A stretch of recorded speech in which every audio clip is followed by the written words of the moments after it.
Motion number 30, Hull and East Riding of Yorkshire. Before you start, Simon, this will be the last motion before our next guest speaker. Okay, all yours, Simon. Chair and Conference. For the last 2 years, this conference has supported motions on community water fluoridation. So, thank you. But why? Because in spite of generally improving oral health, there are still areas with unacceptable levels of disease, alarming numbers of GA extractions, and a widening oral health inequality. So we know fluoridation reduces decay rates by up to 40%, reduces exposure to GA extractions for children by up to 68%, and fundamentally erodes health inequality by reducing the deprivation health gradient. So in 2017, this conference supported the inclusion of targeted fluoridation within the Starting Well programme. And last year, unanimously called for the burden of the recurrent costs of schemes to be moved away from local authorities to national government, where the return on investment is actually realised. So since the 2018 motion, there's been a shift in thinking.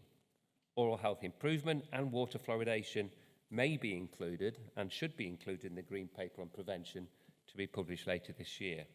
And there's now serious consideration around the reallocation of the cost of fluoridation schemes away from councils.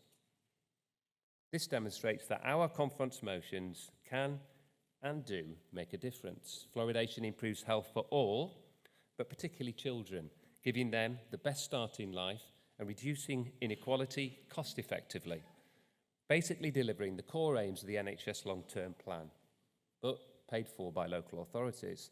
As last year's motion challenged, this funding anomaly must change to deliver change. Largely due to the advocacy of LDCs represented here, several councils are now moving forward with fluoridation. This is a huge credit to our profession, and this conference has played a leading role. But now we need to work even harder so that councils hear and feel our support.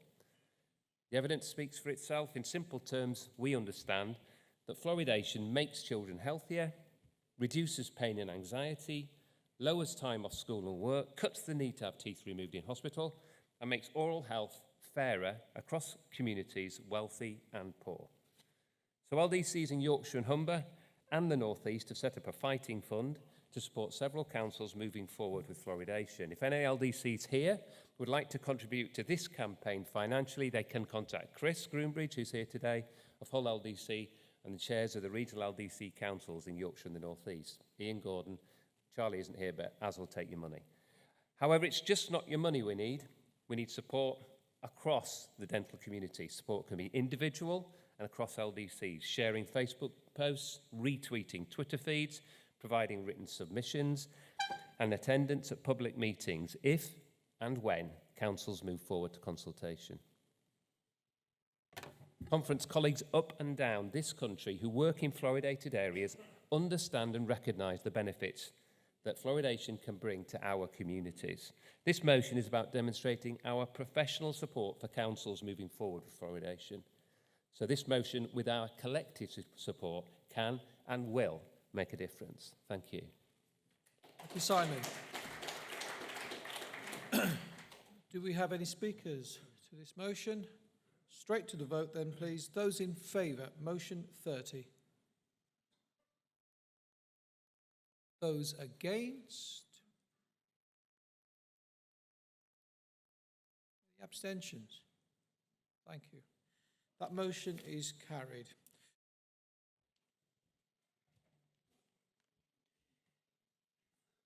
I want to try to keep this fairly brief because I think we all want to get on with conference now. Simon very eloquently spoke about fluoridation just before the last speaker. Fluoridation works, we all know that, but it's often, when it appears in the headlines, it's often presented as a controversial subject. But the evidence is clear that it's a safe and effective measure to help people improve their oral health.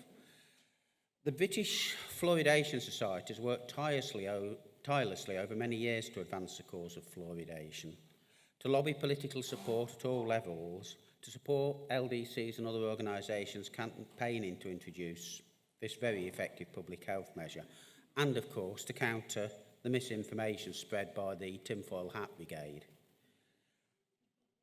With the abolition of SHAs a few years ago in the Lansley NHS reforms, the British Fluoridation Society lost its primary source of funding. It used to receive a grant from government via the SHAs. That wasn't replaced when it dissolved. They now need our support. I know there's a lot of calls on your pockets. We've had eloquent pleas for money yesterday from the major dental charities and other organisations. We had other calls this morning, but if anybody can afford to support them in any way whatsoever, please do so. However, most importantly, they need our support from LDCs, from BDA, from GDPC to advance them in furthering the cause of fluoridation. For the last couple of years, I've attended the annual conference, the AGM for the BSF. They would like representation from LDCs, from BDA, from GDPC.